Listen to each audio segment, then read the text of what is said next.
Today on The Research Says, I want to challenge a massive assumption that I held for years about deeper fillings. I assumed it was an absolute given, a clinical commandment that if you had a deep cavity, you had to put a liner under it to protect the pulp. It wasn't even a question. It was just what responsible dentists did. But today we're going to actually see if the research actually agrees with that or if it's just wasting time and money. We're going to find out if that little layer of calcium hydroxide or glass ionomer is actually saving your patients from sensitivity or if it's just a security blanket for the dentist. Because if you look at your inventory right now, you might see Dical or Vitrabond or Theracal. We spend thousands of dollars and hours of chair time mixing and applying these materials. The questions that we have today to answer is, it's kind of uncomfortable, but it's necessary. Is any of that actually doing anything? Now, I dug into the literature on this because I wanted to know if I could simplify my own restorative protocols without compromising quality. I wanted to see if the base and liner concept is actually supported by modern adhesive science, or if it's just kind of a hangover from the amalgam era that we just can't really shake. The answer might save you about 5 minutes per procedure and a few $1,000s a year in overhead. Let's look at the biology first. To understand why we use liners, we have to look at what we are trying to prevent. And the primary enemy is the hydrodynamic theory of pain. Fluid movement in the dentinal tubules stimulates the nerve endings, causing that sharp zing sensation. Historically, the logic was that if we could cover those open tubules with a liner, we stop the fluid movement and we insulate the pulp from thermal shock. It kind of makes sense intuitively, but if you wear a jacket, you aren't cold. If you put a liner on the tooth isn't cold. But that logic relies on the idea that composite resin itself isn't a good insulator or sealer. Modern dentin bonding agents, when used correctly, create a hybrid layer. They infiltrate the collagen network and they seal those tubules. If that hybrid layer is intact, there is no fluid movement.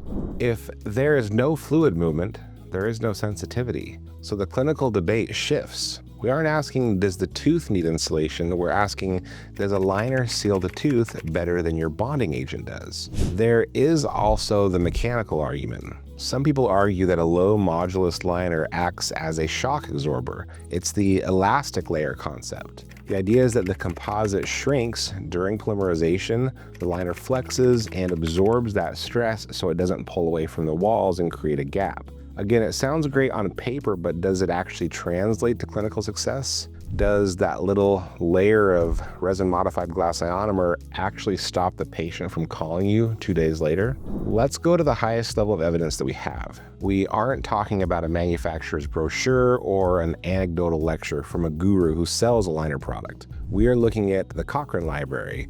In 2019, Schenkel and colleagues published a systematic review titled Dental Cavity Liners for Class 1 and Class 2 Resin-Based Composite Restorations. This is the gold standard of evidence processing. They combed through the databases to find randomized control trials comparing restorations placed with a liner versus restorations placed with just a bonding agent and composite. They were looking specifically at post-operative sensitivity and restoration failure. So here's what they found. There was no consistent evidence to show that placing a liner reduced post-operative sensitivity. Let me say that again. They could not find a significant difference in patient-reported sensitivity between teeth with liners and teeth without them. When they looked at restoration failure, meaning the filling fell out or broke, there was no difference there either. Now, you might be thinking, well, maybe those studies were old or they used bad liners. So let's look at a specific randomized control trial from the Journal of American Dental Association. Now, Strober and his team specifically looked at resin-modified glass ionomer liners. This is your Vitrabond. This is the stuff that most of us were taught to use as the standard of care for deep-ish fillings. They took patients with moderate depth Class 1 and Class 2 preparations. One group got the resin-modified glass ionomer, the other group got no liner, just the bonding agent. They measured sensitivity immediately at 1 week and at 4 weeks. What was the result? Well, the use of the liner provided no benefit in reducing postoperative hypersensitivity. The author actually concluded that the time and effort involved in placing the liner may be completely unnecessary. Think about the workflow implication of that. You prep the tooth, you isolate, you mix the liner, you apply it, you light cure it, you clean up that little bit, that you got on the enamel margin. That is 3 to 5 minutes of your life per tooth. If you do 10 composites a day, that's nearly an hour of production time lost to a step that the Journal of American Dental Association says provides no benefit. But science moves pretty quick, so we need to make sure that we aren't missing the newest data. So I pulled a 2025 systematic review and a meta-analysis by Kosin and colleagues. Now this is very fresh data. They synthesized the latest trials comparing all types of liners, calcium hydroxide, glass ionomer, silicates, against no liner. They looked at secondary caries, fractures, and sensitivity. And their conclusions remain the exact same. As of 2025, there is still no statistically significant difference in clinical performance or survival rates between lined and unlined posterior composites. Now, they did note that the certainty of evidence is low in some areas because clinical trials are hard to standardize, but the signal across all the studies is pretty consistent. There is no magic data point showing that liners save the day. This brings us to the deep caries nuance of it. I know some of you are screaming at the monitor right now saying, Ryan, what about when I'm like 0.5 millimeter from the pulp? You want me just to bond that? This is where we have to separate liners from vital pulp therapy. If you have a pulp exposure or a near pulp exposure where you can see the pink, you aren't placing a liner for sensitivity. You're placing a bioactive material like MTA or a bioceramic material to induce dentin bridge formation. That is a different biological goal. That is a direct pulp cap.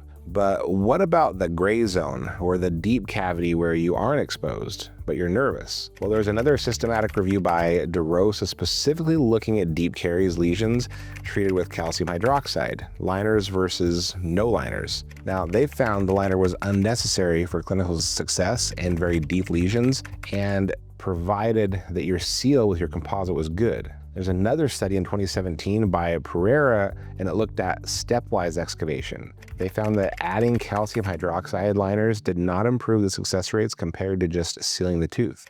The success of the procedure depended on the diagnosis of the pulp status and the quality of the peripheral seal, not the material that you put on the floor of the cavity. Even the new bioactive liners are struggling to prove their worth. There's a 2024 study in Scientific Reports. It followed patients for 3 years, and it compared bioactive ionic liners against resin-modified glass ionomer liners. They found both were acceptable, but because there was no liner control group in that specific long-term arm, it essentially tells us that the fancy new material isn't outperforming the old stuff, which we already know doesn't outperform doing nothing. So what's the verdict? Well, for your class 1 and 2 routine restorations, the ones that make up 90% of your restorative schedule, liners are kind of a waste of time. They do not prevent sensitivity. They do not make the filling last longer. They do not prevent fractures. When you use a liner in a shallow or medium depth preparation, you're actually introducing 2 new risks. First, you are introducing another interface. You have the tooth liner interface and the liner composite interface. That is 2 places for debonding to happen instead of 1. Second, liners often have lower physical properties than your composite. If you place a thick layer of a weak material under a restoration that takes heavy occlusal load, you're essentially building a house on a swamp. You want your high-strength composite resting on a high-strength tooth structure mediated by a high-strength bonding agent. The security blanket effect is real. We use liners because it feels like we're doing something extra for the patient. It feels like quality, but true quality is following the evidence, not the tradition. So how do you apply this in the operatory tomorrow? Well, here's the protocol. First, stop stocking liners for routine cases. If you're doing a standard MOD on tooth number 19 and you have plenty of remaining dentin, put the Vitribond away. Focus that energy on your bonding protocol. Sensitivity usually comes from one of 3 things: desiccation of the dentin, you just dried it too much; incomplete infiltration of the adhesive, you didn't scrub it enough; or polymerization stress, you cured a giant bulk fill layer way too fast. Using a selective etch technique, etch the enamel for 15 seconds. If you use a universal bond, you can decide if you want to self-etch the dentin or do a quick spot etch. But keep the phosphoric acid mostly on the enamel, and this protects the tubules from being blown wide open if you aren't confident in your ability to seal them perfectly. Then scrub your adhesive. Don't just paint it on like nail polish. Scrub it into the dentin for 20 seconds. You need to drive those monomers into the collagen network. Evaporate the solvent thoroughly. If you see ripples moving, you haven't dried it enough. You want a shiny, immobile surface. For the deep cases, the ones where you are sweating a little bit, switch your mindset from lining to sealing. If you are doing selective caries removal, which you probably should be, leave some of the leathery dentin over the pulp to avoid exposure, and your goal is to seal the bacteria in so that it starves. You can bond directly to that. Now, if you're a believer in bioactive materials and you just can't sleep at night without putting something down in that deep hole, then that's fine.